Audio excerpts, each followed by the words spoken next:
Your groom died a week ago. Then I'm not turning back. You're Meredith Vance? Who's asking?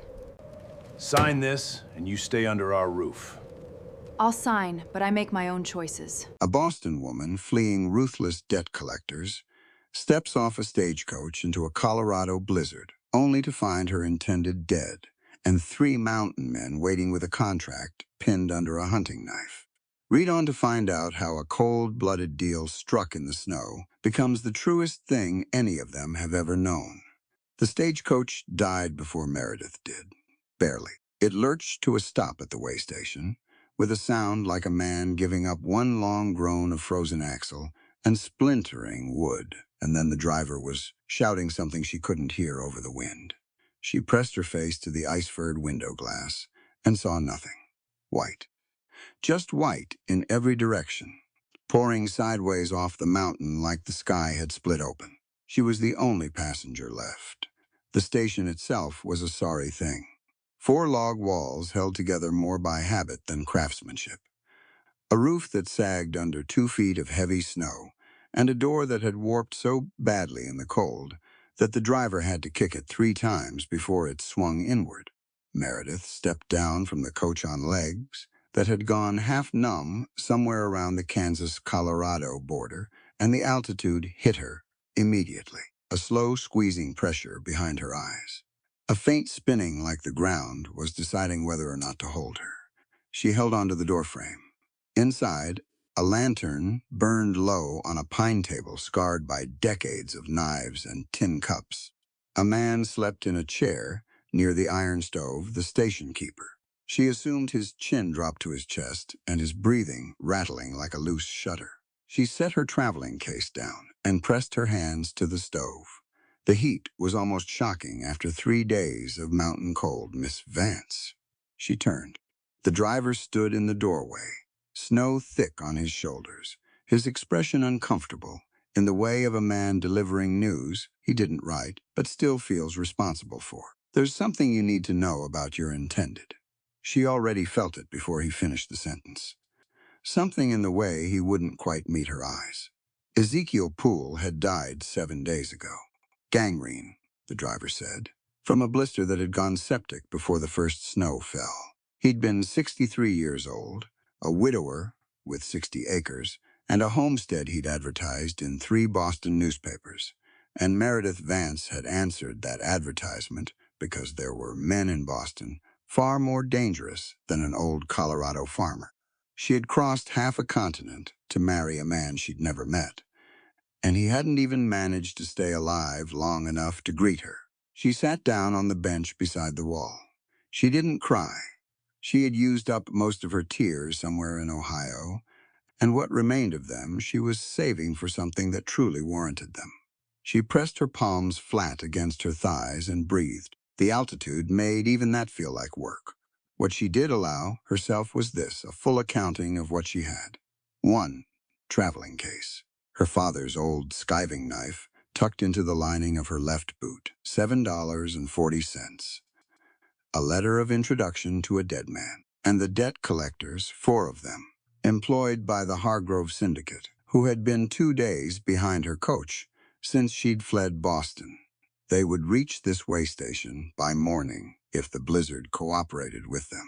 She was still sitting there, doing that cold arithmetic, when the door opened again. 3 men filled the frame. That was the only way to describe it. They simply filled it, all width and height, and the kind of physical presence that made a room feel immediately smaller. Snow covered them from boot to shoulder. They wore buckskin coats lined with wolf fur and carried rifles in the casual manner of men who'd held them so long the weight had stopped registering.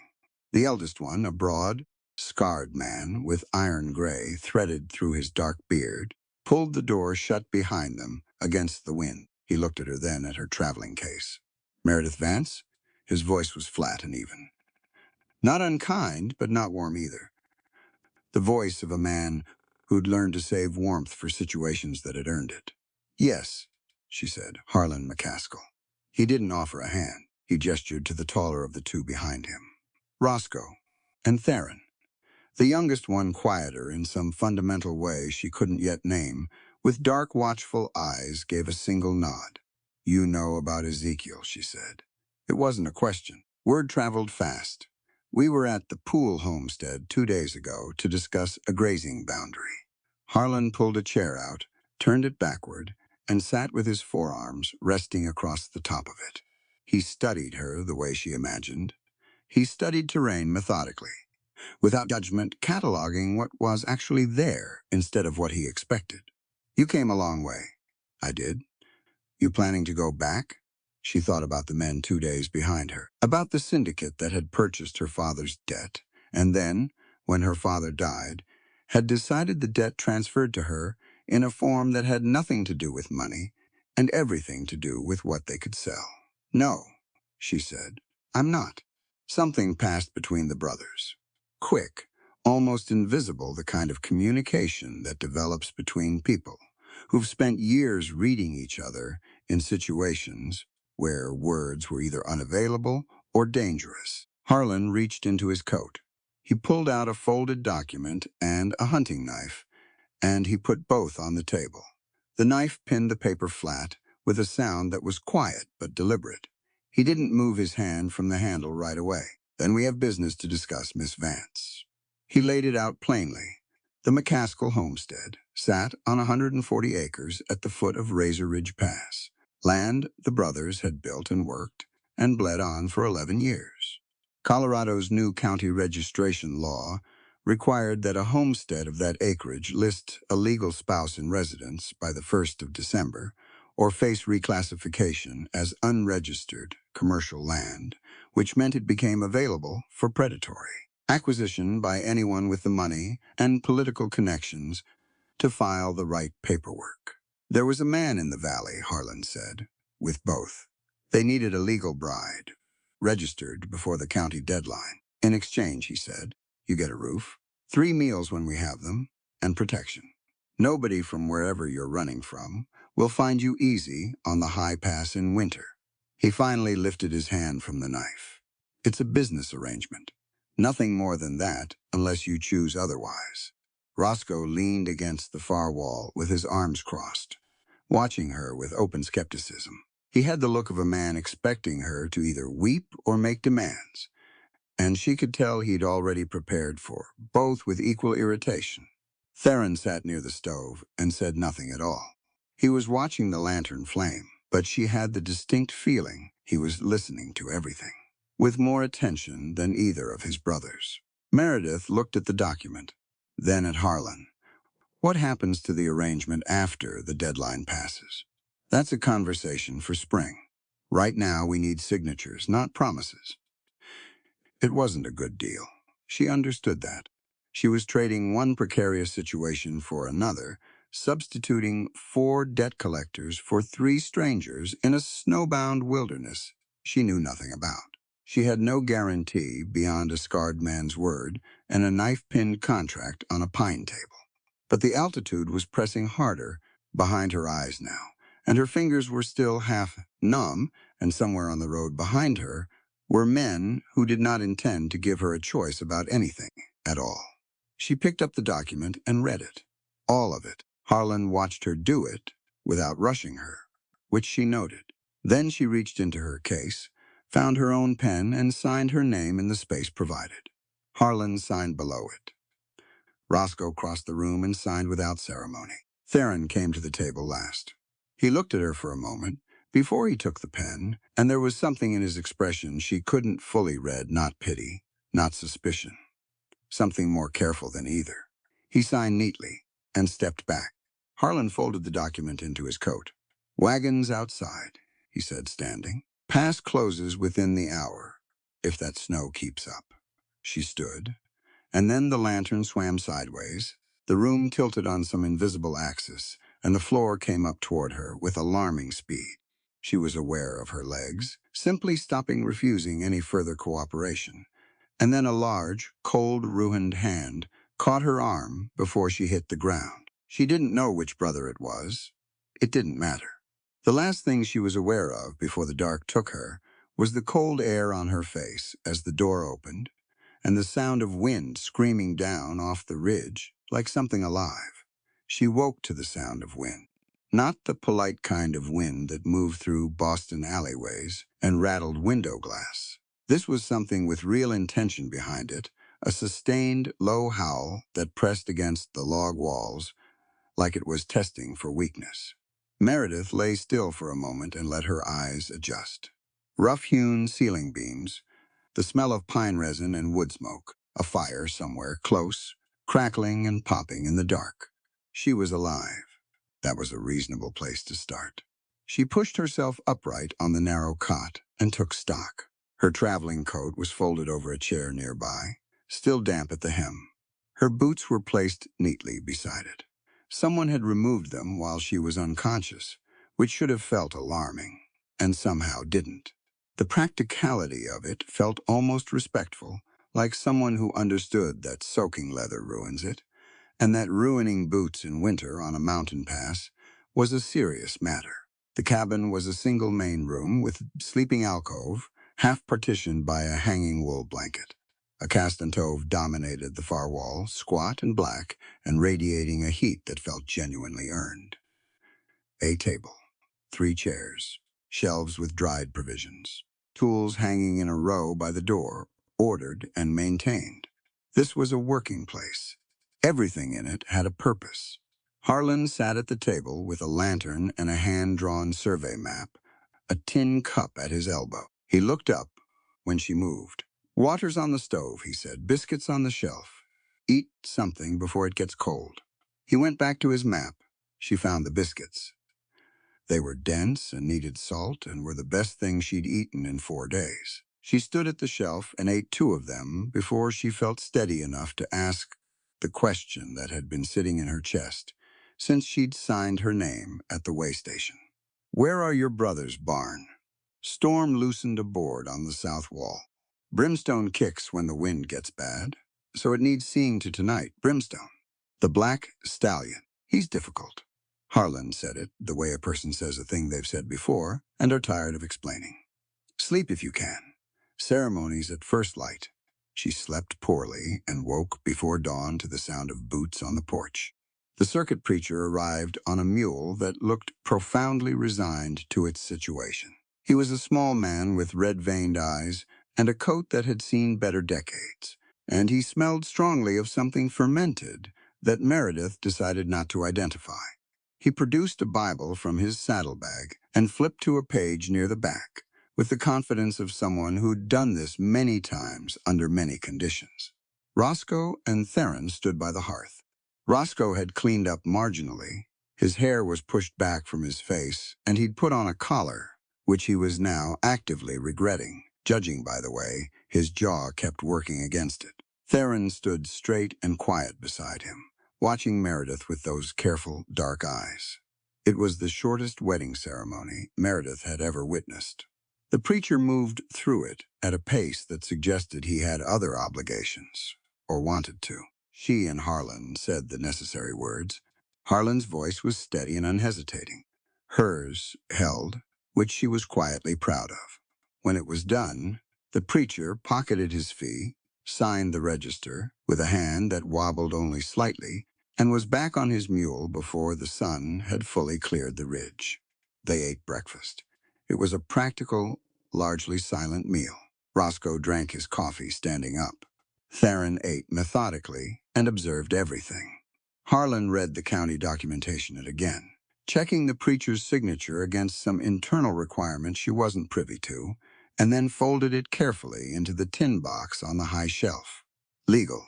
It was done. Meredith spent the day quietly learning the geography of the cabin, where the water supply was, where the dry goods were stored, and how they were rationed, what the stove required in terms of wood and attention. She was not a woman who sat idle well, and she was also not foolish enough to think her position here was purely decorative. She had signed a contract. That meant she had responsibilities, and she intended to meet them. By evening, she had a reasonable mental map of her new circumstances. It was late when the 3 brothers came in from the final barn check of the night. Theron went directly to his bedroll near the stove without ceremony. Roscoe sat and pulled off his boots. Harlan bolted the door against the wind and set the crossbar. Then all three of them looked at the alcove. Meredith was already in the doorway of it, her hand resting against the wool blanket partition, and she had not been unaware of this moment approaching all day. She had been aware of it with a specific, cold clarity that had nothing romantic about it. She'd spent enough time in Boston, understanding what men in positions of power over women assumed was owed to them. Her hand went to her boot. The skiving blade was out before she'd consciously decided to draw it. Small but sharp enough to split leather on a single pass, and her father had taught her how to use it for exactly that purpose. Her hand was steady. Her voice, when it came, was steady, too. I want to be clear about something. The three of them had gone still. Not in a threatening way, more the stillness of men who'd been in enough dangerous situations to recognize when a moment required absolute care. Harlan was the one who moved first. Both hands up, open, turned outward. He took one deliberate step back, then another, until there was clear space between them. When he spoke, his voice was the same flat. Even register he'd used at the way station, no irritation in it, no wounded pride. This dirt needs a name on paper to breathe, he said, but your flesh belongs to you. Under this roof, consent is the only line dividing men from beasts. The room was quiet, except for the fire. He held her gaze long enough for the words to settle. Then he bent down, pulled his bedroll off the shelf peg, and tossed it toward the hearth. He took his pillow from under his arm and put it at the end of the roll. Then he looked at his brothers. Roscoe stared at him for one flat second, then at Meredith, then at the floor. Something crossed his face, not quite embarrassment, not quite respect. Something between the two that hadn't finished deciding what it was yet. He pulled his own bedroll off the peg without a word. Theron had already moved. His bedroll was out. His position near the stove claimed with the quiet efficiency of someone who'd spent a long time learning to read situations and respond before the situation required debate. Meredith stood in the alcove doorway for another moment. The blade was still in her hand. She looked at Harlan at the absolute absence of resentment in his face, and then she carefully put the knife back in her boot. "Good night," she said. "Good night, Miss Vance," Harlan replied, and lay down on the cold timber floor with the composure of a man entirely at peace with his decision. She pulled the blanket across the alcove entrance and sat on the edge of the cot in the dark, listening to the fire settle and the wind work at the walls. For the first time since Boston, she did not feel afraid. The frontier did not ease you in. Meredith discovered this at 4:30. The following morning, when Harlan knocked on the door frame of the alcove and said, simply, "Stove needs feeding before the pipes freeze," and that was that. No preamble. No grace period. She was part of a working homestead now, and a working homestead did not wait for anyone to feel ready. She burned the flatbread on her third attempt. The first two she'd thrown out into the snow before anyone could see them. But the third one she misjudged so badly that Roscoe walked in while it was still smoking and looked at it on the iron pan with an expression she could only describe as mournful. "That's a shame," he said. "I'm aware of that. My grandmother made flatbread on this same stove for 30 years, and it never once caught fire. Then your grandmother is to be admired." He took his coffee and went outside. By mid-morning, her palms were blistered. The water hauling did it 3 trips down the icy path to the creek and back with the heavy wooden buckets, the rope handle wearing against skin that had spent its life working with tools and thread rather than rope and iron. She didn't stop. She adjusted her grip and kept going, because the alternative was standing still on a mountain in November, which was not a survivable philosophy. She scalded herself at the stove early in the afternoon, reaching for a handle without a cloth, a clean burn across 2 fingers, sharp and specific.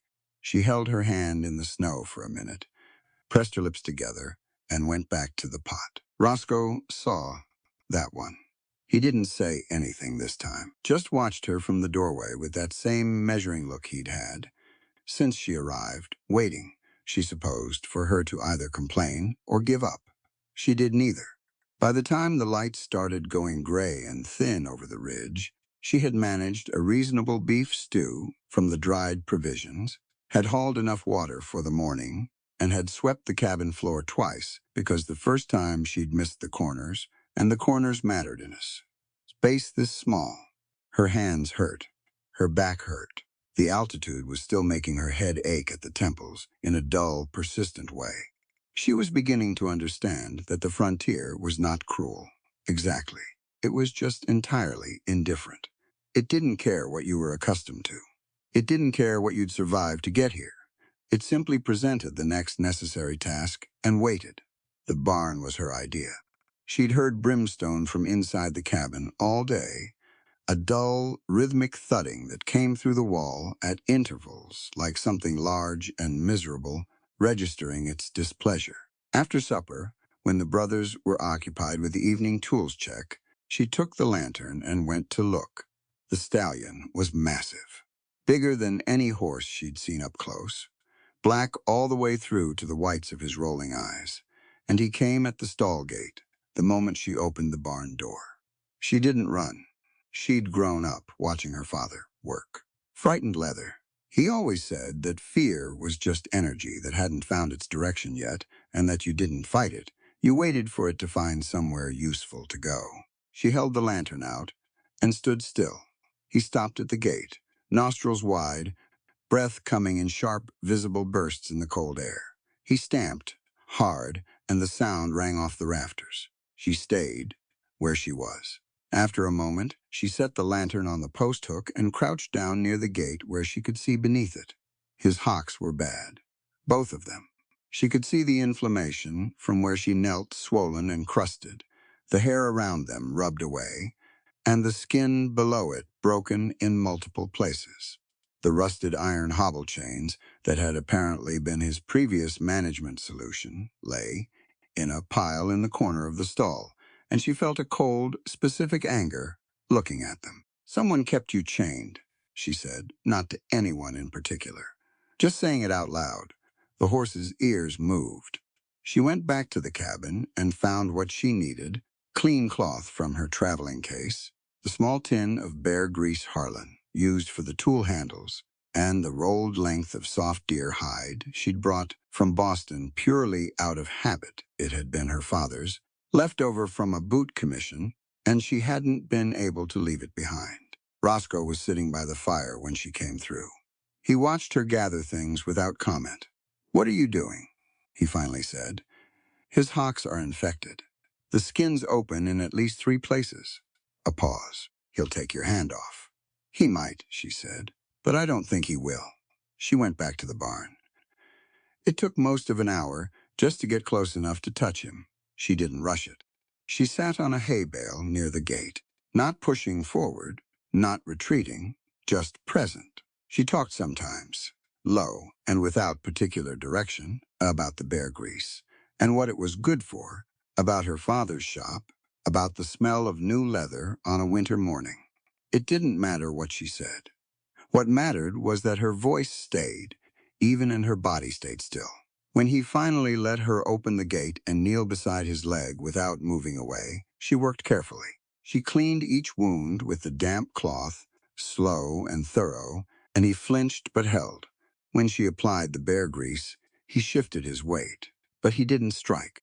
When she began wrapping the deer hide pads around his fetlocks, soft enough that even the pressure of them would be nothing like the iron, he dropped his head and released a long, low breath through his nose that fogged in the cold air. She tied the last knot and sat back on her heels. "There," she said, "we'll do this every day, until it heals." She didn't notice Roscoe in the barn doorway until she stood up and turned to leave. He was leaning against the frame, with his arms crossed, and he'd been there long enough that the snow had stopped melting off his coat. His face was doing something she hadn't seen it do, yet not the skepticism, not the bristling impatience. Something more complicated and less guarded that he shut down the moment he saw her. Looking, he moved out of the doorway without a word and went back toward the cabin. She followed a minute later, hanging the lantern on its peg and pulling the barn door closed behind her. At supper, Roscoe's plate was already filled, and at his usual place. Hers, which she'd expected to fill herself, already had a piece of venison on it, the best cut. She could tell, even from across the table. Dark and generous, and set there without comment or ceremony. She sat down. She didn't mention it. Roscoe ate his meal and looked out the window at the snow, and neither of them said a word about it. The cabin had its own rhythms, and Meredith was learning them. Harlan rose first, always, somewhere in the hour before dawn. He moved quietly. For a big man, she heard his boots, the stove latch, the soft percussion of wood being added to coals, and by the time she came out of the alcove each morning, the cabin was warm and there was water heated. She suspected this was not something he did for her benefit specifically. It was simply what he did. The homestead ran on Harlan's internal clock, and everyone else inside it set their watches accordingly. Roscoe took the early barn rounds and came back smelling of horses and cold air, his mood variable and closely tied to how Brimstone had behaved overnight. On mornings, the stallion had been difficult. Roscoe was sharp-tongued with everyone, including the coffee. On mornings the horse had settled, he was merely quiet. Meredith had stopped taking his sharpness personally, which she suspected was what he'd been waiting for, without knowing it. Theron was different. He was outside more than he was in, moving through the property, in a way that was more listening than walking, checking the tree line, reading the snow surface, crouching occasionally to study tracks she couldn't identify from the porch. When he came in, he sat close to the fire and watched everything with those dark, patient eyes, and he held his observations the way other people held their breath. She'd assumed at first that his silence was simple shyness. After a week, she understood it was something else, something that had weight and history to it. He didn't speak because speaking, for him, was a door that had been shut from the inside a long time ago. What lived on the other side of it was a question she didn't push. What she did notice was that he was the sharpest mind in a cabin that held three considerable ones. She saw it in the evenings, when Harlan spread his survey maps, and Theron would lean over the table and point one finger, one location, and Harlan would pause, look, and then change whatever he'd been planning. She saw it in the way he tracked weather, reading cloud formations off the ridge with an accuracy that had proven itself 3 times already in her short time here. She saw it in his hands, which were always doing something, carving, mending, fashioning small tools from whatever materials were available. He communicated constantly, just not with words. It was a Thursday evening she was counting them. A habit from Boston, where Thursdays meant the syndicate's weekly collection rounds, when she sat down near the hearth, with the intention of mending a tear in her traveling coat. Theron was already there, cross-legged on the hearthstone, working a piece of pine into something that might become a spoon, or might become something else entirely. It was hard to tell yet. She set the coat aside after a while. The tear could wait. She picked up a charred pine twig from the edge of the firebox instead, a piece that had burned to a good, solid point at one end, and pulled the flat hearthstone apron close. The ash there was pale gray and fine, the consistency of good chalk dust. She smoothed it with her palm until it was flat and even. Then she drew a letter. T, large and deliberate. Theron looked up from his carving. She drew it again beside the first. Then she pointed, once at him. His expression didn't change dramatically, but his eyes sharpened, and he set the carving down across his knee and looked at the ash, the way he looked at tracks in the snow reading it. She wrote his name, all 6 letters widely spaced. Then she pointed again. He reached out and took the twig from her hand. He studied the letters for a long moment. Then, slowly, he traced each one. Not copying, following, like a man reading a trail he hadn't made, but could understand. His handwriting was enormous and uneven and absolutely deliberate. She put her hand over his and guided the pressure where the letters needed more weight. He let her. When she lifted her hand away, he traced it again on his own. Better, They worked through the evening like that. She wrote letters in the ash, and he traced them, then wrote them himself, then connected them into his name and into other words: barn, fire, snow, horse, while the fire crackled between them, and Harlan read at the table, and Roscoe sharpened his boot knife with the focused devotion he gave to most things that required skill with his hands. When Theron wrote his full name across the ash without prompting, he looked up at her. She nodded once. He looked back at the name, and something quiet moved through his expression, a shift she wouldn't have caught if she hadn't been watching closely. She leaned in slightly and kept her voice low, just between them. Silence doesn't make you lesser than any man. True strength is in what your hands choose to protect, not the noise your mouth makes. He held her gaze for a moment. Then he looked down at his name, written in ash, and tapped it once with one finger deliberate, affirming before picking his carving back up. It was the clearest statement she'd heard him make. She sat back and started on her coat, mending, and the fire did its work, and the cabin was warm. She didn't look toward the shadow at the edge of the hallway, where Roscoe had stopped on his way back from the water bucket. She didn't need to. She'd heard him stop, heard the small pause in his footsteps that meant he'd found something worth standing still for. After a moment, his footsteps resumed. He went to the table and put the water jug down and picked up his knife again. In the following days, Theron began teaching her things in return.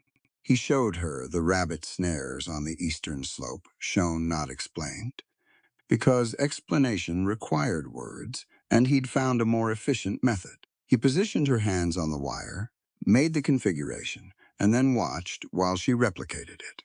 When she made an error, he didn't correct it vocally. He simply waited, patient as stone, and let her find the error herself. When she found it, he gave a single nod and moved to the next snare site. He taught her to read wind shifts off the mountain. This took longer because it was genuinely difficult, and because she kept trying to apply logic to something that operated more on instinct and accumulated observation. Theron had no patience for shortcuts in this area. He stood beside her in the cold and pointed at the snow surface, at the spruce branches, at the way smoke from the chimney moved, and he waited for her to put it together herself. She was a slow student on the wind. She admitted this. He shrugged, which she had come to understand as his version of, "We have time." What she was learning steadily in the cold and the firelight and the ash-writing evenings was that communication had very little to do with the volume of words you produced. Theron held entire conversations without opening his mouth. He had opinions, clear ones. He had humor, dry and sparse, and delivered with small, precise gestures that made her nearly laugh out loud the first time she understood one. He had grief, too, deep and long carried. She could see it sometimes in the way he looked at the mountains, as though they held something he'd lost in a specific place he could still identify. She didn't ask about it. Some things were offered in their own time, or not at all, and both were reasonable. Roscoe watched all of this from varying distances. He didn't participate, and he didn't obstruct. He remained in his established position of guarded skepticism, though Meredith had noticed it costing him slightly more effort as the days passed. The venison on her plate had happened twice more since the first time. Always without comment, always the best cut. She kept not mentioning it. Harlan, for his part, seemed satisfied with the shape of things. He ran the homestead with the methodical thoroughness of someone who'd learned that preparation was the only real answer to a mountain winter, and he included Meredith in that preparation without condescension. He showed her the provisions inventory and explained the rationing schedule. He walked her through the property boundaries and explained which areas were safe in heavy snowfall and which were not. He treated her as someone worth explaining things to, which in her experience was rarer than most people admitted. One evening, after Theron and Roscoe had turned in, and the cabin was quiet, she found herself at the table across from Harlan while he made notations on his survey map. She'd been writing letters in the margin of a scrap paper, keeping her hand in, keeping the alphabet moving, and without quite planning to, She asked the question she'd been holding for 2 weeks. Theron, what happened to him? Harlan's pencil stopped. He didn't look up right away. That's his to tell, he said, if he ever decides to. She nodded. Fair, but he understands everything, she said. He hears everything. Always has. Harlan made another notation. He was the sharpest of us even before. He just stopped talking one winter. He was 11.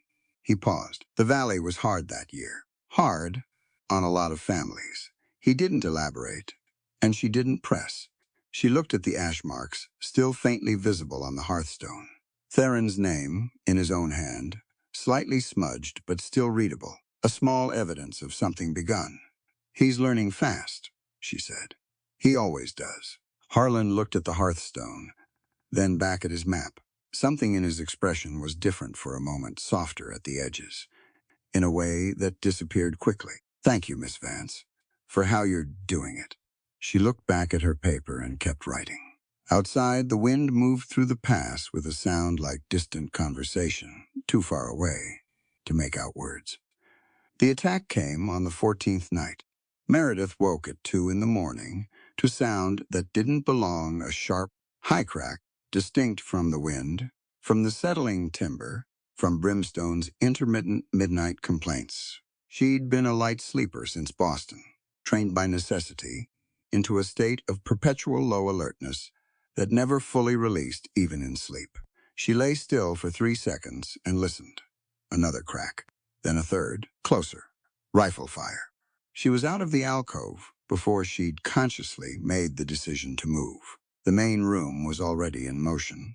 Harlan at the window with his long rifle, Roscoe pulling on his coat with his repeater already in hand, Theron lacing his boots in the dark with the focused speed of someone who'd dressed in emergencies before.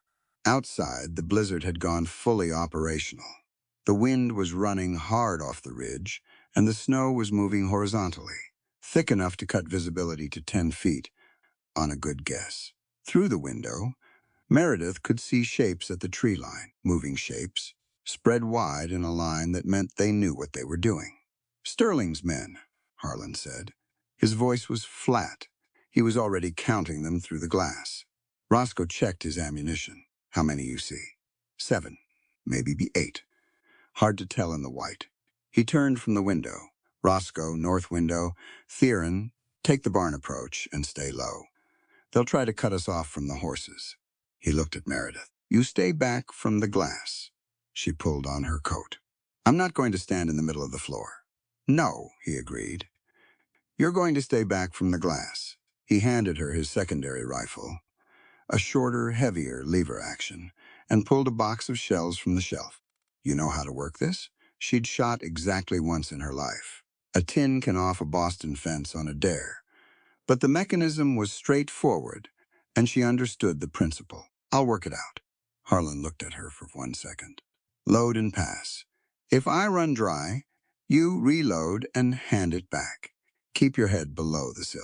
Then he was at his window, and there was no more conversation because the first volley hit the cabin. It came in a wave, a crack of fire from the tree line.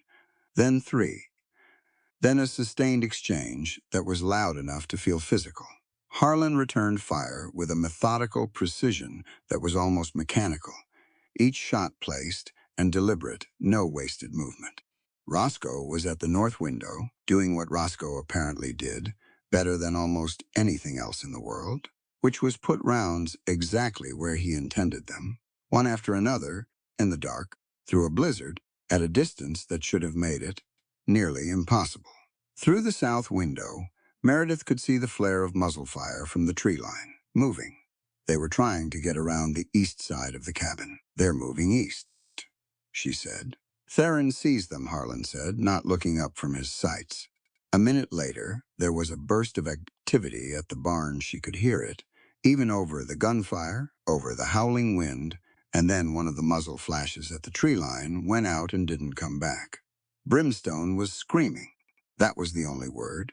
For it, not the usual thrashing complaint, but something higher and rawer, the sound of a large animal in genuine terror. It cut through the wall, and the wind, and the rifle fire, and landed somewhere visceral. Meredith loaded shells and passed the rifle and kept her head low and watched through the bottom inch of the window glass. She saw the kerosene barrel on the south side of the property. Harlan had placed it there a week ago. She'd thought it was a reserve storage barrel, positioned near the rear gate for access. Now, watching the attackers trying to flank along that side, she understood it differently. It was positioned where it would matter. Harlan was occupied at the north. Roscoe was laying down cover in the opposite direction. 3 men were moving along the south wall toward the rear gate, and they were going to be there in 40 seconds. She took the lever action from beside the window. She didn't think about it extensively. The barrel was 20 yards out. It was a big target. The wind was running left to right at about 15 miles an hour, based on what Theron had spent the last 2 weeks teaching her about snow surface patterns and smoke drift. She adjusted her aim slightly right, settled her weight, and did not hold her breath, because she'd read somewhere once that holding your breath made your aim unsteady. She squeezed the trigger. The barrel went up. With a concussive thump, she felt in her sternum a wall of orange fire that erupted 20 feet high and lit the south side of the property bright as afternoon. The 3 men scattered backward from the gate, outlined briefly against the fire, and then they were running. The shooting from the tree line stopped. Not all at once. It guttered out over about 30 seconds, like a fire losing fuel one position going quiet, then another, then the last one. Then there was only the blizzard, brimstone's diminishing terror, and the creak of timber cooling after the fire. Harlan straightened from the window. He turned and looked at the south wall, then at Meredith, who was still crouched below the sill with the lever action across her knees and her ears ringing. "That was the barrel," he said. "Yes," a pause. "Good shot." The rear gate was burning. They got it under control with snow and effort and 20 minutes of hard work in the blizzard. And by the time it was out, the cold had reasserted itself absolutely. Roscoe came back from the north side with a cut above his eyebrow from a piece of flying window glass and an expression of pure cold fury. Theron emerged from the barn direction, moving correctly, which Meredith registered with a relief she immediately had to set aside. What came next happened fast, and then slowly, the way disasters reorganized time. She found Harlan on the porch, pressing his left hand against his right shoulder with his coat folded under it. The folded coat was soaked through. He looked up at her with an expression that was calm, in the deliberate way of a man concentrating on staying calm. "It went through," he said. "Clean. I just need it packed." She was already unraveling her scarf. She got him inside and got the coat off and got the wound packed with cloth from her case. And it was, as he said, clean. The bullet had passed through the outer shoulder muscle without hitting bone or anything structural, but it was bleeding considerably, and she had no medical supplies beyond cloth and will and the working knowledge that pressure and elevation were the first priorities.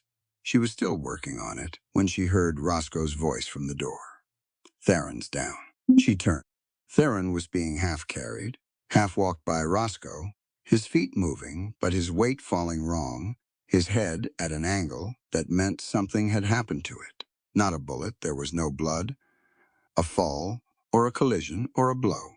His eyes were open and tracking. But slowly she got him horizontal on the floor near the fire. His pupils were uneven.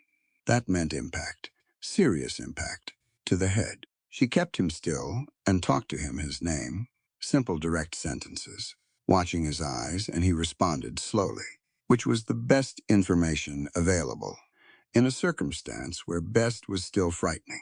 She straightened up to go find more cloth for Harlan's shoulder.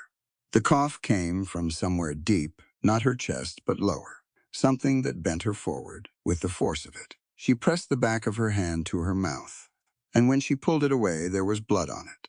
Dark, not a lot, but unmistakable. Acute pulmonary, frost choke.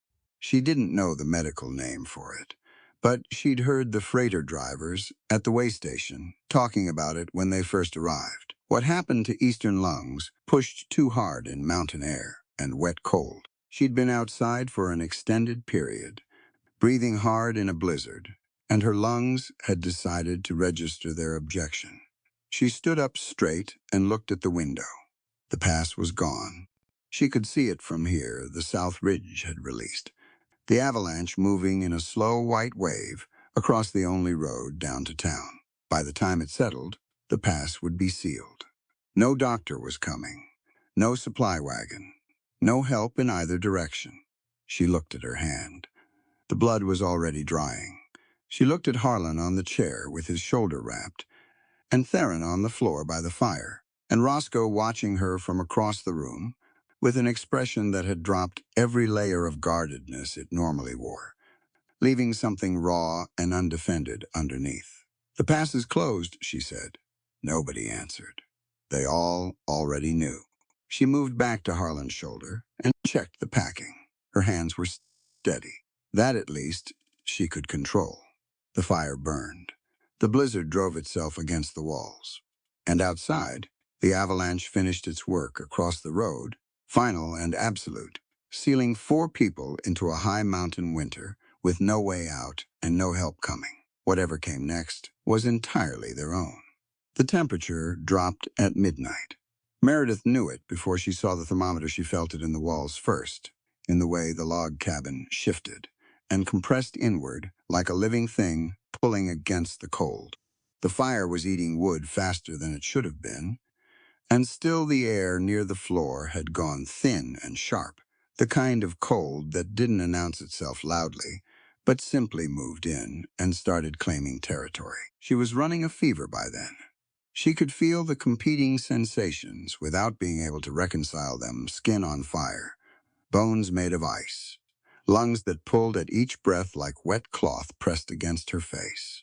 She'd gone down sometime in the late evening, not dramatically, just a slow folding at the knees while she was trying to rewrap Harlan's shoulder, and Harlan had caught her before she hit the floor, despite his own wound, which told her something about the man's sheer refusal to be incapacitated. She remembered being moved to the pallet near the fire. She remembered Theron's face above her, clearer-eyed now than he'd been hours earlier, his head injury apparently less catastrophic than it had looked. She remembered Roscoe's voice somewhere in the background, lower and less sharp than usual, and Harlan giving instructions in that steady command register he used when circumstances required everyone to function, regardless of how they felt. After that, time became unreliable. The fever ran. She was aware of it in waves, heat climbing. Then a shaking cold that came up from somewhere deeper than muscle. Then heat again. Her lungs ached with each breath. The coughing came in fits, productive and painful, and she was too sick to be embarrassed about any of it, which was its own kind of mercy. Hypothermia had been building since the fight in the blizzard. Her body had spent everything it had keeping her functional through the attack and the immediate aftermath. And now, with the fever layered on top, it was running out of resources to manage both. Harlan understood this with the clinical clarity of a man who'd seen cold kill people slowly and who knew exactly what the progression looked like. He made a decision. She was barely conscious when it started, aware mostly at the level of sensation warmth, enormous and immediate, appearing at her back, then at her front, then at her side. Human warmth, which is different from fire warmth in a fundamental way, living heat generated by bodies that were producing it for her, surrounding her with it deliberately. She became gradually aware that there were 3 of them around her.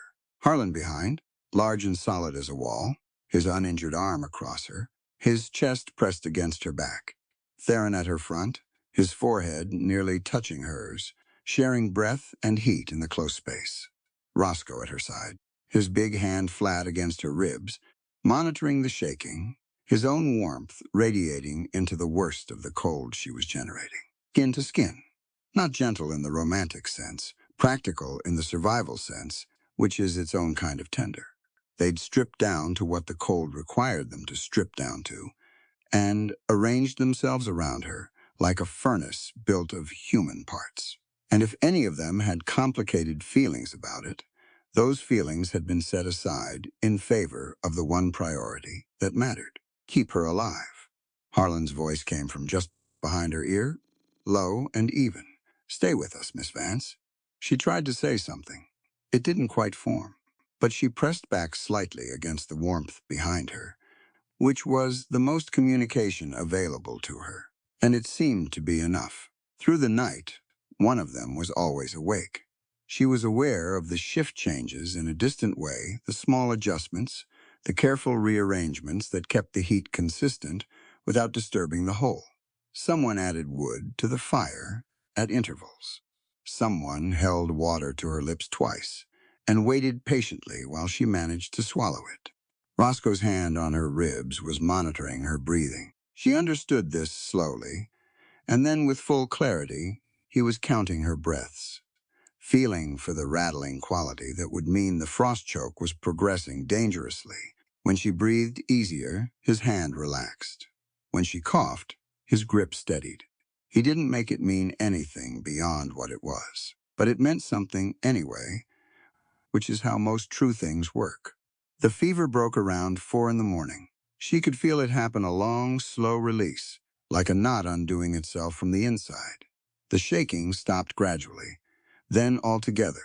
The burning sensation in her skin faded to something that was warm rather than scorching. Her lungs drew a full breath without fighting for it, and the air came in clean. She lay still for a while in the human warmth around her and simply breathed. Harlan's arm was still across her. Theron had dropped into sleep at some point, his breathing slow and deep. Roscoe was awake. She could tell by the quality of his stillness, which was different from sleeping stillness. Alert, watching. "Better," she said. Her voice came out rough. Roscoe exhaled, just one breath through his nose, controlled, but she felt the release in it. "Yeah," he said. "Better." By evening of the following day, Meredith was fully lucid. She lay in the warmth that had by now become something more than emergency arrangement. The fever was gone.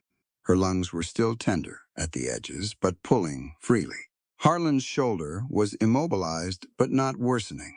Theron's head had cleared to the point where he was tracking conversations again, his eyes sharp in their usual way, that particular quality of focused attention fully restored. The fire had burned down to deep coals that pulsed orange in the dim room. Outside, the storm had exhausted itself sometime in the early afternoon, leaving behind the absolute stillness that follows hard mountain weather. A quiet so complete, it had texture. They were alive, all 4 of them. The pass was still sealed, the nearest town still unreachable, their supplies limited. None of that had changed. What had changed was something harder to categorize. 14 days of shared work and shared meals and shared purpose had built a foundation, and last night had built something on top of it, something made of skin and breath, and the specific vulnerability of people who have needed each other, past the point of pretending they don't. The intimacy of survival doesn't apologize for itself. It simply is. Meredith became aware, gradually, that the space between them had shifted from the functional closeness of people managing a crisis to something else, something that had been accumulating since the first signed contract on the pine table, since the hunting knife pinning a document into weathered wood, since 3 men had chosen the cold floor without resentment. Harlan was watching her with an expression she hadn't seen from him before. No calculation in it, no management. Just a man looking at a woman he'd put his body around all night, and finding that the morning had clarified something in him. Roscoe's hand was still at her side. He hadn't moved it. She was aware of the deliberateness in that the decision, renewed moment by moment, to stay. Theron lay on his side, facing her, his dark eyes open, and she thought that he had probably understood the shape of this situation before any of the rest of them, the way he understood most things. She could have spoken. She could have established distance, redrawn the lines, returned things to the formal arrangement of a business contract and a wool blanket partition. That was a choice available to her, and she held it clearly, understanding it as a choice. She reached up and put her hand against Harlan's jaw. His eyes closed for a moment. When they opened, the steadiness in them was still there, but warmer, personal, in a way that only happened when a person stopped managing their face. What followed was not reckless. It was not the loss of self-possession. It was four people, sealed in by snow and stripped of every pretension by a night that had asked them to be nothing but honest, choosing each other with their eyes open. The three mountain men enclosed her, and there was nothing small about any of them, large hands and calloused palms, and the contained power of men who worked hard physical land every day of their lives. Harlan's hand at her waist was possessive and careful at once. Roscoe's grip at her hip held her like something he'd decided not to lose. Theron touched her face with one finger, tracing her jaw with a delicacy that contradicted his size entirely. The heat built. It was different from the survival warmth of the night before. It moved with intention. She was present through all of it entirely herself, desire and decision fully aligned. When the intensity reached a pitch that made her gasp, when the raw physical weight of three men around her became almost overwhelming, she found the boundary in herself clearly and stated it without apology. Don't stick it in. The response was immediate. No negotiation, no pause of reconsideration, no wounded retreat. Harlan simply shifted, and the quality of everything changed from the edge of overwhelming to something that reversed itself into thoroughness, attention, reverence. This is what it looks like when men understand that consent given in one direction is not consent given in every direction, and that the line between them is not a rejection but a boundary that, honored, deepens everything on the right side of it. What they gave her instead was complete. Heated mouths moving across her skin with a patience that had nothing hurried in it. Harlan's broad hands learning her by feel, deliberate and generous. Roscoe, who she'd have predicted as rough and impatient, turned out to be someone who paid extraordinary attention, who responded to every small sound she made with a precision that suggested he'd been listening to her for weeks and knew more about her responses than she'd consciously offered. Theron communicated through touch with the same fluency he used for everything, each gesture precise and full of meaning. She dug her fingers into Harlan's shoulders and let everything go. The release, when it came, was full-bodied and unhurried, one wave building into the next. The four of them tangled together in the firelight, until finally the room settled back into its own stillness, and the only sounds were breathing and the occasional pop from the coal bed. She lay there afterward with Harlan's arm across her and Theron's forehead resting against her shoulder, and Roscoe's hand flat on her sternum, feeling her breathing slow to normal, and thought that she had arrived in Colorado, fleeing the worst version of what people could make a woman's life into, and had landed here in this. Trust, built in 14 days of cold mornings, and hard work, and venison left on a plate without comment. Desire arrived honestly, without coercion, without transaction, without the removal of any choice she'd had before it arrived.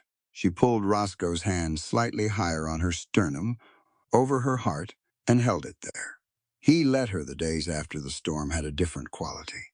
It wasn't that the work changed. The homestead still demanded everything. It always demanded water hauling, fire management, barn rounds, provisions rationing, all the unglamorous dailiness of keeping four people alive at altitude in a sealed winter. Harlan still ran his shoulder through the packing changes twice a day with the stoicism of someone who understood that complaining cost energy that could be spent more usefully.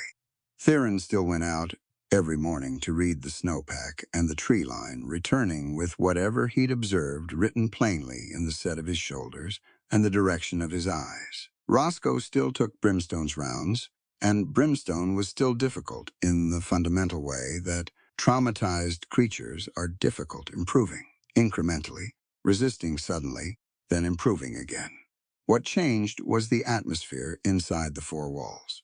The wool blanket partition across the alcove had come down, replaced by nothing. Meredith slept in the cabin now, properly part of it, and the arrangements around the fire in the evenings had reorganized themselves into something more honest about what they were. Harlan sat where he'd always sat, at the table with his maps and his planning, but now Meredith often sat across from him rather than away from him, and they talked. Actually talked about the homestead's structural vulnerabilities, about the spring planting strategy, about what would be needed when the pass cleared and they could get to town. Theron had filled 3 full hearthstones with ash letters since the first evening. His reading was progressing faster than she'd expected, which was, she thought, entirely predictable for someone who'd been silently absorbing everything around him for years. Roscoe was harder to read. He was not cold that had genuinely changed. In the way that a sustained thaw changes things, slowly and all the way through, rather than just at the surface. He didn't leave venison on her plate anonymously anymore. He served her directly, matter-of-factly, the way he served himself. He'd fixed the loose board on her alcove frame without being asked, and he'd done it with a thoroughness that suggested he'd planned to do it for a while before he finally did. But there was something in him still carrying weight. She could see it in the evenings, in the way he'd go quiet at moments that didn't require quiet, staring at the middle distance with an expression too controlled to be casual. In the way certain domestic moments, a shared meal, laughter at the table, even just the ordinary warmth of an occupied cabin, seemed to land on him with a weight disproportionate to what they were. She didn't push. She'd learned, from Theron, that some things came in their own time, or not at all, and that patience was not the same as absence. It was a Thursday evening, late, when it came. Harlan was asleep. Theron had turned in an hour ago, curled on his side near the stove with his characteristic stillness. The fire was low, comfortable, the kind that required no tending yet. Meredith was mending a split seam in Roscoe's heavy coat. He'd handed it to her that afternoon without asking, which was its own kind of asking. And Roscoe was at the far end of the table with a tin cup that had gone cold. She became aware that he'd stopped looking at anything in particular. He was staring at the table. His cup was between both hands, and his shoulders were carrying something enormous, and she'd been watching it happen gradually over the last hour without commenting, because she'd learned to read when Roscoe was working himself towards something. He put the cup down. He pushed the chair back from the table and crossed the room and lowered himself to his knees at the edge of the pallet where she was sitting, and the movement was so unexpected, Roscoe, who was built like a cliff face and had the personality of one kneeling, unguarded, that she went completely still. He looked at the floor for a long moment. When he spoke, his voice was rough but controlled, and she understood that this was what controlled sounded like. For Roscoe, stripped of all the sharpness he used to keep people at the right distance, left with whatever lived underneath it. "I had a family," he said. Before Harlan and Theron came up to the high country, I had a wife. We had a child on the way when we came out west." He stopped. His jaw worked. The valley that year, the winter of '69, it was a bad one. Everything failed. The stores I'd laid in weren't enough, and by February there was nothing left, and I couldn't. He pressed his lips together. I watched them starve. My wife, my daughter. She was 4 months old. Another stop, longer this time. I couldn't stop it. I stood right there in the cabin, and I could not stop it. The fire popped. Outside, a breath of wind moved across the pass and was gone. "I thought I could carry it," he said. "Grief, I mean. I thought if I just got hard enough it would stop hurting, but it doesn't stop. It just gets louder when you're not watching it." He looked up at her then, and his face was entirely open, in a way she suspected very few people had ever seen it. "And then you showed up, and you were alive in a way that reminded me that life was supposed to be like something. And I didn't know what to do with that, so I was cruel about it." Meredith set the coat aside. She leaned forward and put both hands against his face, palms against his jaw, the way she might steady something that needed steadying. He was rough-skinned and scarred and enormous, and he let her hold his face in her hands without pulling back. "Forgiving yourself isn't about forgetting who you lost," she said. "It's about having the courage to love again without using your grief as armor." He held her gaze for a moment that had real weight in it. Then something happened in his face, not collapse, nothing as dramatic as that a release. A long, slow release, like the one she'd felt in herself when the fever broke. The thing he'd been carrying at maximum tension for years, finding a fraction of relief. He bowed his head. She felt his forehead come down against her hands, his breath going out long and unsteady. She moved her hands from his jaw to the back of his head, and she held him there. She didn't speak. Words at that particular moment would have been the lesser offering. They sat like that for a while. The fire burned. Theron breathed steadily near the stove, and she had a reasonable suspicion he was not entirely asleep, but what he witnessed he would keep, as he kept everything privately, with the profound discretion of someone who understood which moments belonged only to the people in them. Eventually, Roscoe straightened. He wiped his face with the back of his hand, once matter-of-fact, and cleared his throat. "Your grandmother," Meredith said quietly. "The one who made flatbread on the stove." He blinked. He hadn't expected that. "She the one who taught you to shoot?" A pause. Then, against what seemed like his initial intention, the corner of his mouth moved. "My grandfather did. She taught me to read," which she apparently considered more dangerous. He looked at the table. She was probably right. Meredith picked the coat back up and found the seam she'd been working on. "Tell me about her." Roscoe pulled his chair closer and picked up his cold coffee and began to talk, quietly, in the low voice of someone who hasn't told a particular story in a long time and finds, to their own surprise, that it still lives in them warm and whole. He talked for an hour about his grandmother's flatbread and her opinions on men who couldn't follow directions, about his wife Clara, who had been from Tennessee and had laughed at everything, including blizzards, which had been either a strength or a weakness, depending on the day, about his daughter, who had been 4 months old when she died and had already, in that time, developed a personality that was extremely loud for her size. Meredith listened. She sewed the seam. She asked small questions when a question was useful, and was quiet when quiet was useful. And the cabin held them in the warmth of the fire, with the snow settled over everything outside, and time moved slowly and gently. When he finally stood to go to his bedroll, he stopped beside her. He put one large hand on top of her head for a moment, brief, awkward, entirely sincere. And then he walked away and lay down near the fire and pulled his blanket up. She looked at the repaired coat in her hands. She set it on the chair, so he'd find it in the morning, folded, the seam invisible. Then she lay down in her own place and looked up at the ceiling timber and thought about grief as armor and what it cost a person to wear it, what it cost the people around them, what kind of courage it took, after a loss that large, to set the armor down and stay open to whatever came next. Outside, the sealed mountain pass held its quiet.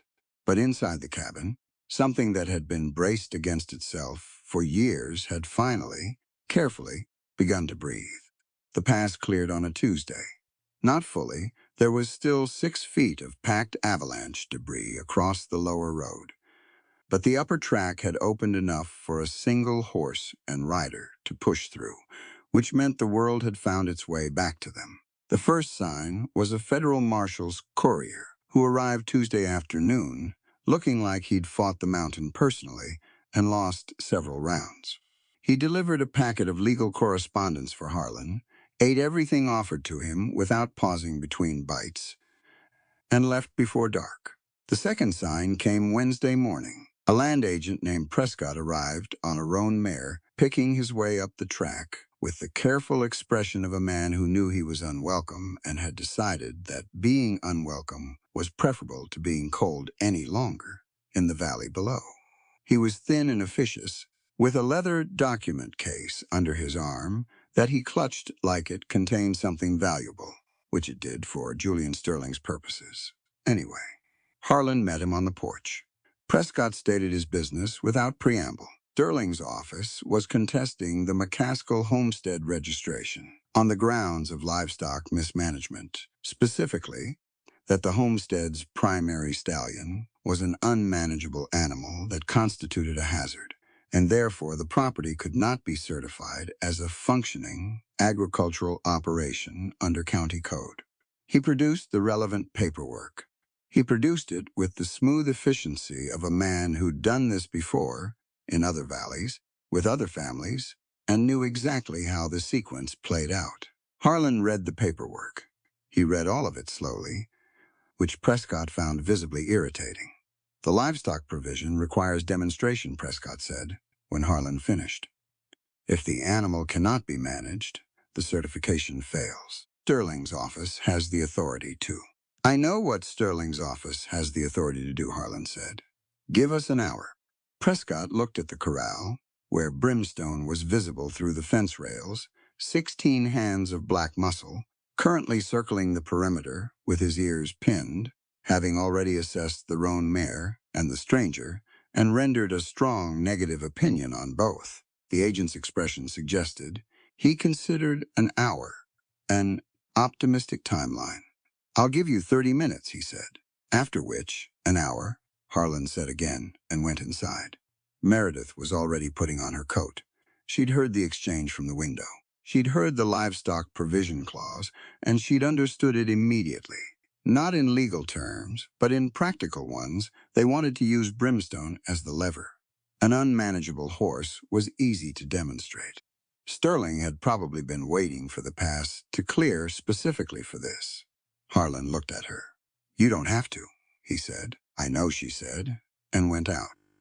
She crossed the yard without looking at Prescott.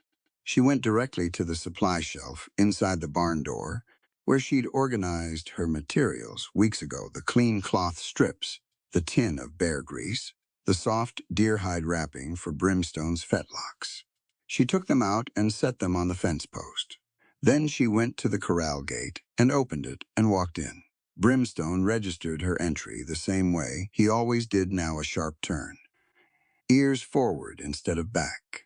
His nostrils worked the air. He stamped once, reading her, running whatever internal assessment he ran each time to confirm that she was who he expected her to be. She knelt in the snow. She could hear Prescott behind her somewhere, at the fence presumably, and she put him completely out of her mind. He didn't exist in this space. What existed was her and a large black horse and the work they'd been doing together every day for weeks. She called to him. Not loudly, just her voice at the pitch he'd learned to associate with her presence. He crossed the corral in 4 long strides and stopped in front of her. His breath came out in a visible cloud and hit her face. She reached up and removed the bandaging from his left fetlock first. The skin beneath was healed smooth and new. No inflammation, no crusting. She worked carefully through the cleaning and reapplication of the bear grease, and he stood. His weight shifted once when she hit a tender spot, but he didn't move the leg. He dropped his nose and pressed it against her shoulder, with about 30 pounds pressure, the way he did when he'd decided the process was acceptable. She wrapped the new deer hide padding and tied it. Then she stood and moved to his right side and did the same. He turned his head to watch her over his shoulder with one large eye, tracking her hands, breath slow and steady. When she finished, she stepped back. She had no rope in her hands, no halter, no lead, no whip. She walked toward the gate, and after a moment Brimstone walked beside her. Not ahead, not behind. Beside, at her shoulder, his enormous hooves placing themselves with a calm that would have seemed impossible to anyone who'd known him 4 months ago. She walked him around the full perimeter of the corral. He matched her pace. When she slowed, he slowed. When she stopped, he stopped and put his nose against her arm. She looked at Prescott. The man was at the fence with his document case at his side, and his mouth in a line that suggested he was recalibrating something. She unlatched the gate from inside the corral and walked out, and Brimstone followed her through it and stood in the yard like a horse that had always known how to stand in yards. She ran her hand down his neck once. He dropped his head low. "Harlan?" she said quietly. Harlan was on the porch. He looked at Prescott. "Managed well enough?" Prescott opened his document case. He sorted through papers with more deliberateness than the task required, which was the administrative version of needing a moment to think. What he'd been sent here to accomplish was standing in the yard, not happening in front of him, and Sterling's office had not given him instructions for this particular outcome. He finally produced a different form from the bottom of the case, the livestock certification, blank, requiring a witness signature for the demonstration. "I'll need to note the date and method," he said in the tone of a man insisting on the last small piece of procedural dignity available to him. "Note whatever you need to," Harlan said. Prescott noted it. He left shortly after, with considerably less confidence than he'd arrived with, picking his way back down the track on the roan mare. Roscoe came around the side of the cabin, from where he'd been standing, ostensibly checking the woodpile, actually positioned at a range from which he could have put a rifle round through a specific square inch of fence post at the first sign that Prescott's visit involved anything other than paperwork. He leaned against the porch railing and looked at Brimstone, who was still standing placidly in the yard. "I remember when that horse tried to take my arm off," he said. "He was in pain," Meredith said. "Chained and in pain. He wasn't dangerous. He was communicating the only way left available to him." Roscoe considered this. He looked at the horse for a long moment, with an expression Meredith recognized, because she'd seen it on his face in other contexts. A man recognizing something in an animal that he also recognizes, uncomfortably, in himself. He pushed off the railing and went back to the woodpile, without commenting. Theron came out of the barn with a bucket in each hand, and stopped when he saw Brimstone loose in the yard. He set the buckets down. He looked at Meredith, then at the horse, then he gave the single slow nod that meant in his vocabulary something that encompassed both acknowledgement and approval. Meredith led Brimstone back into the corral and latched the gate. She stood with her hands on the top rail and looked at him grazing in the thin winter light, moving freely, no chains, no iron, just a big animal, finding his way back to what he'd been before someone had decided force was a management strategy. Trust, she thought, was not a technique. It was a result. It came from showing up the same way, every day, until the creature in front of you believed the pattern would hold. This was true of horses. It was also true of people. Sterling came himself on a Friday. The pass had been clear for a week by then, which meant supply wagons had been able to get through, and the McCaskills had been able to get word to the federal marshal's office in the valley below. The legal situation was moving. Harlan had said the fraudulent eviction writs were being reviewed. The county registration had been provisionally confirmed.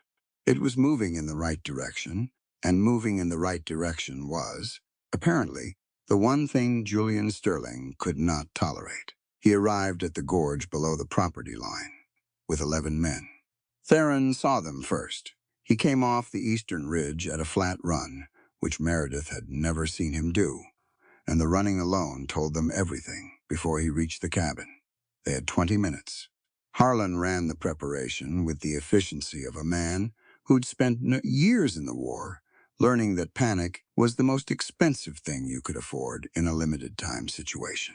He deployed quickly, not recklessly, but with a clarity of purpose that moved everyone into position without wasted motion. The terrain was the advantage. Sterling's men were coming up a single track through Razor Gorge, a narrow cut between two cliff faces, maybe 40 feet wide at its broadest point. Harlan had been looking at that gorge for 11 years. He knew it the way he knew his own hands. He went to work. The first barrier went up across the lower track, a trip line rigged between two pine trunks with a pressure trigger connected to a rock slide above the left cliff face. Not designed to kill. Designed to stop forward movement and turn the gorge into chaos. Harlan had studied terrain warfare under men who'd turned the Virginia ridgelines into something that still gave Confederate veterans nightmares. and he'd spent 11 years on this particular mountain, understanding where the weight was and how it moved. Roscoe took the high bluff above the gorge's east wall. He positioned himself flat on the rock shelf with his long rifle before Sterling's party reached the first turn, and from that position, he could see the full length of the gorge approach. He could see faces. He could see hands. He could see what was in those hands. Theron took the western flank, the dense spruce stand that ran along the lower property line, moving through it without sound, working his way around to the position that would put him behind Sterling's right side if they pushed past the gorge. Meredith ran ammunition. She moved between Harlan's position and Roscoe's staging supplies on the bluff, and she lit the smoke decoys Harlan had rigged at the eastern fence line. 3 smudge pots that sent up thick white columns and made the defensive perimeter look substantially larger than it was.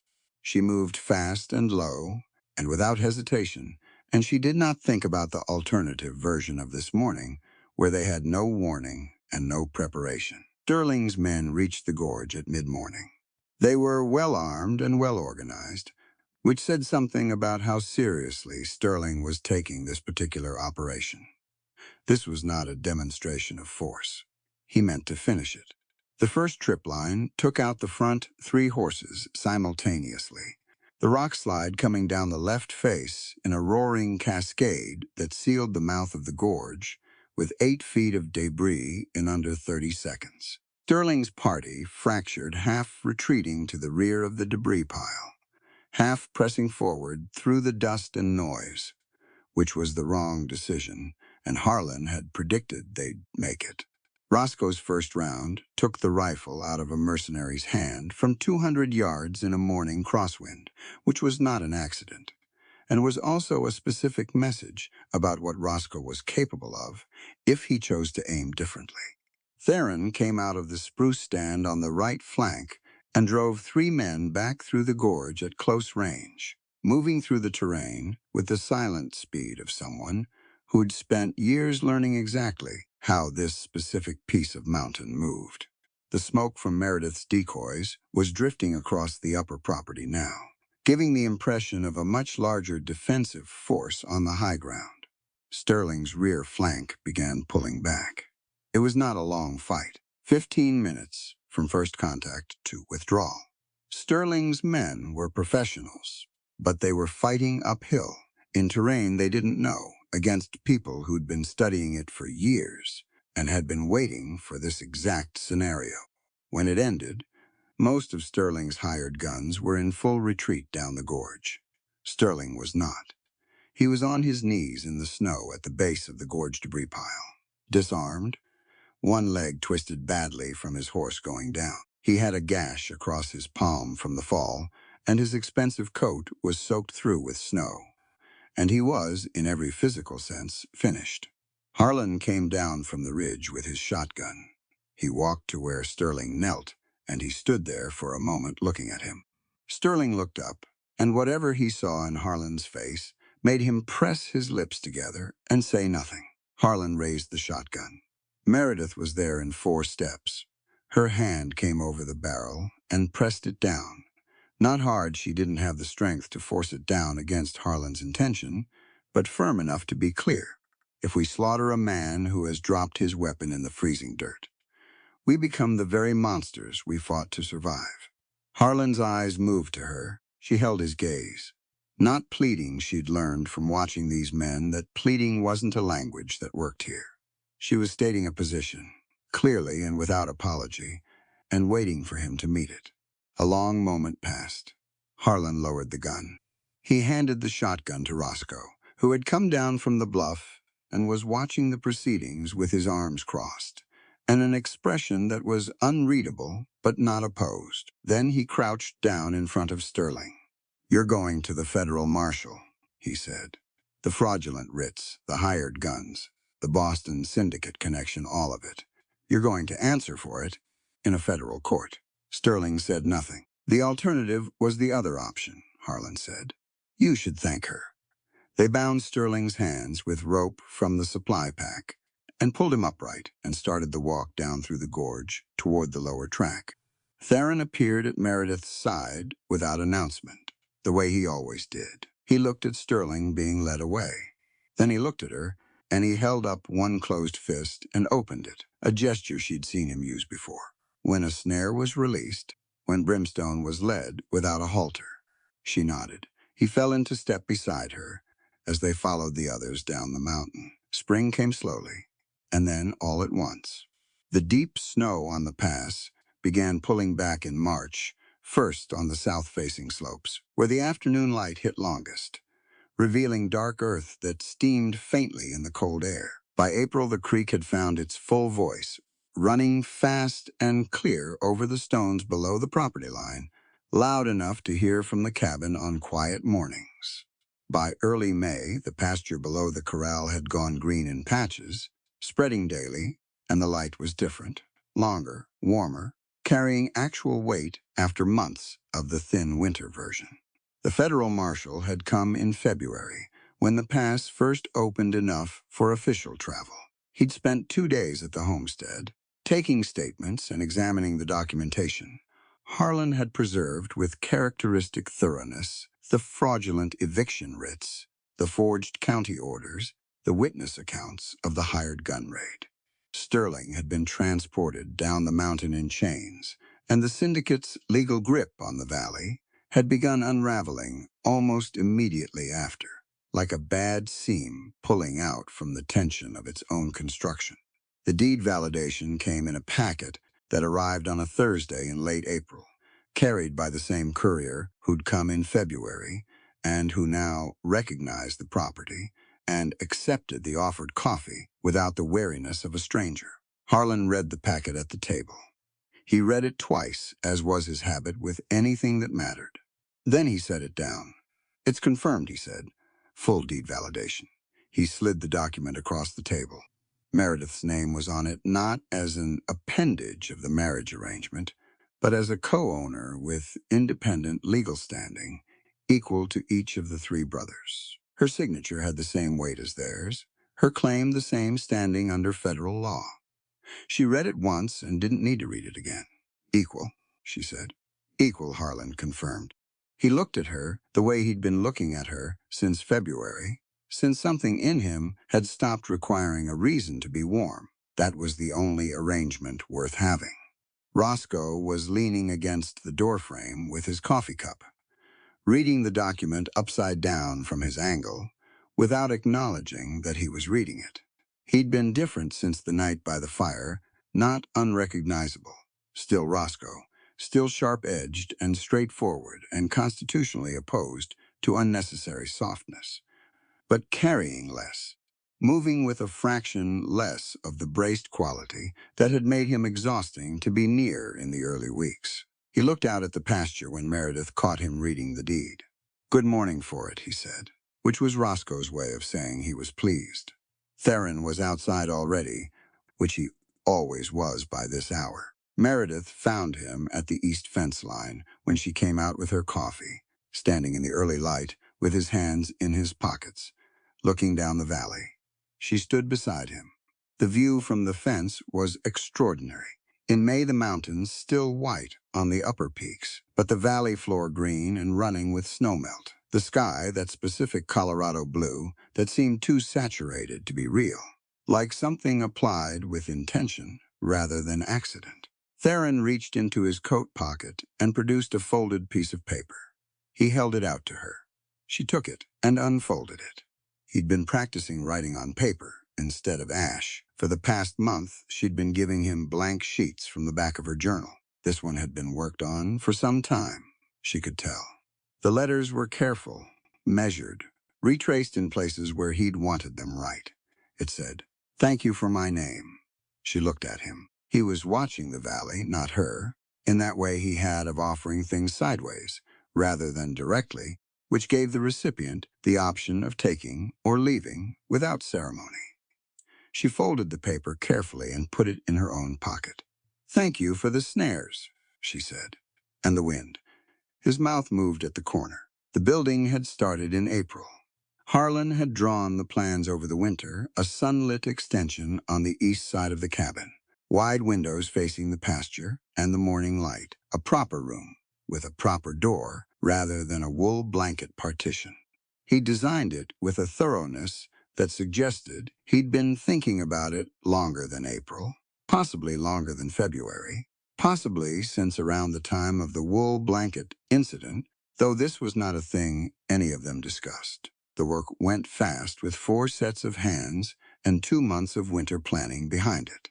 Roscoe turned out to have strong opinions about window placement, which Harlan accommodated with more patience than Meredith would have predicted, and which produced, she had to admit, better results than the original plan.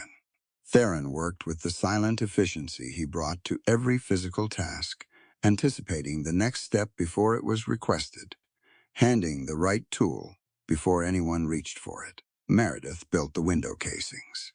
Harlan had found her father's trade.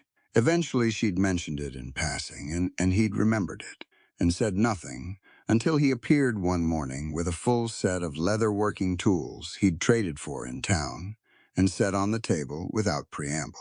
She'd looked at the tools for a long moment, then at him. For the cabin, he said.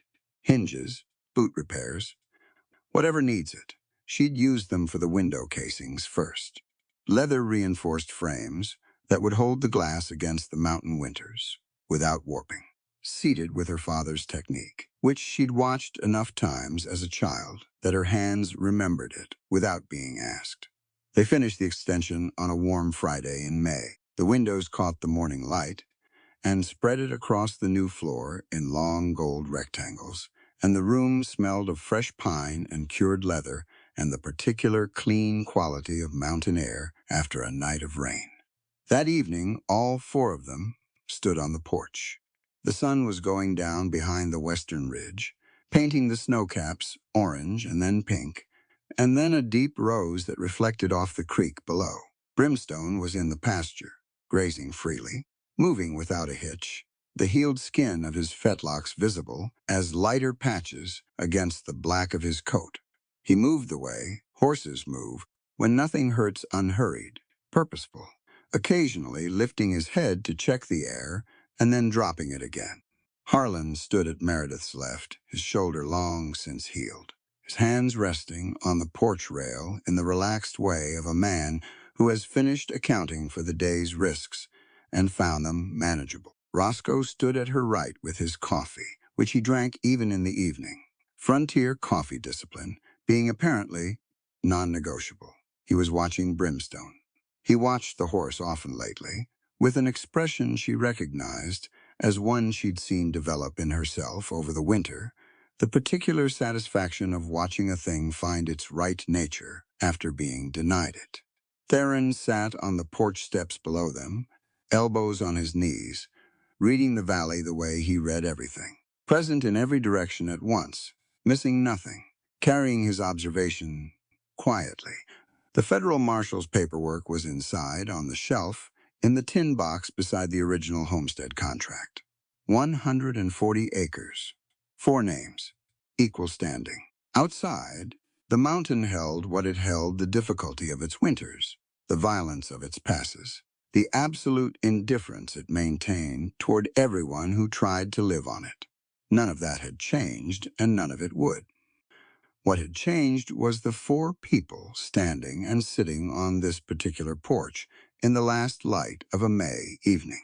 They had arrived at each other through a series of circumstances that had been designed by men with money and fraudulent documents and hired guns to destroy all of them separately. The syndicate had wanted Meredith compliant and trafficked. Sterling had wanted the brothers landless and dispersed. The mountain had simply wanted everyone frozen. None of those things had happened. Meredith looked at the valley and thought about her father, who had built things from leather patient, precise, lasting things, and who had told her once that you couldn't force good leather. You could only work with what it was, along the grain of it, until it found the shape it was always going to be.